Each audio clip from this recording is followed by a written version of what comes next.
Hi everyone, welcome back to my YouTube channel. मैं हूँ आरती और मैं वेलकम करती हूँ आपका पाव एंड टेल्स में।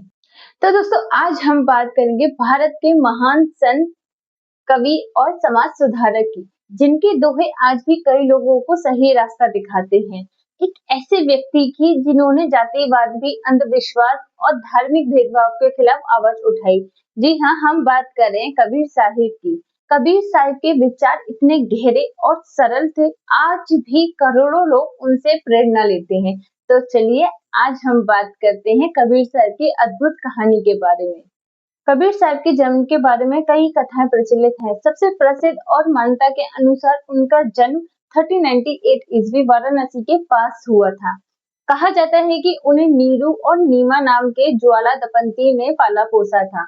उनका परिवार बहुत साधारण था, लेकिन कबीर साहब की सोच बिल्कुल असाधारण थी। कहा जाता है कि उनका ध्यान ईश्वर और अध्यात्म के बारे में सोचते रहते थे। कबीर साहब के गुरु रामानंद से मुलाकात कब हुई? कबीर साहब गुरु बनना चाहते थे, लेकिन जाति के कारण उन्हें स्वीकार नहीं किया जाता था। एक दिन उन्होंने प्रसिद्ध संत रामानंद जी के घाट पर जाने का विषय किया और वो वहां जाकर वहां सीढ़ियों पर लेट गए। जब सुबह स्नान करने के लिए रामानंद जी आए तो उनका पैर कबीर साहब के ऊपर पड़ा और उनके मुख से राम राम शब्द निकला। कबीर साहब ने इसे अपना गुरु मंत्र मान लिया और जीवन भर राम नाम का स्मरण करते रहे। कबीर साहब ने हिंदू और मुस्लिम दोनों समाजों की गलत परंपराओं पर सवाल उठाए। वह कहते थे कि ईश्वर मंदिर या मस्जिद में नहीं है, बल्कि हर इंसान के दिल में रहता है। उनका सबसे प्रसिद्ध दोहा था, मुंह को कहाँ ढूंढे रे बंदे, मैं तो तेरे पास में। कबीर साहब लोगों को प्रेम, सत्य और मानवता का संदेश देते थे।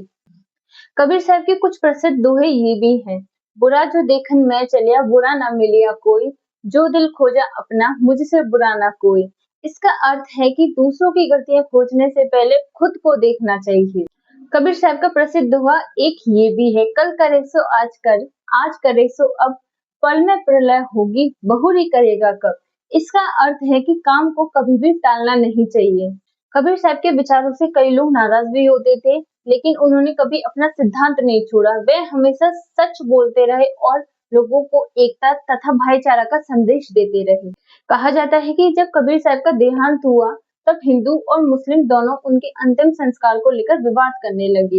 लेकिन जब वहां चादर हटाई गई, उनके शरीर की जगह फूल मिले। फिर आधे फूल हिंदुओं ने लेकर अंतिम संस्कार किया और आधे फूल मुसलमानों ने दफनाए। यह घटना उनके जीवन के संदेश को दर्शाती है कि मानवता सबसे बड़ा है। तो दोस्तों, कबीर साहब केवल एक संत नहीं थे, बल्कि एक विचार थे।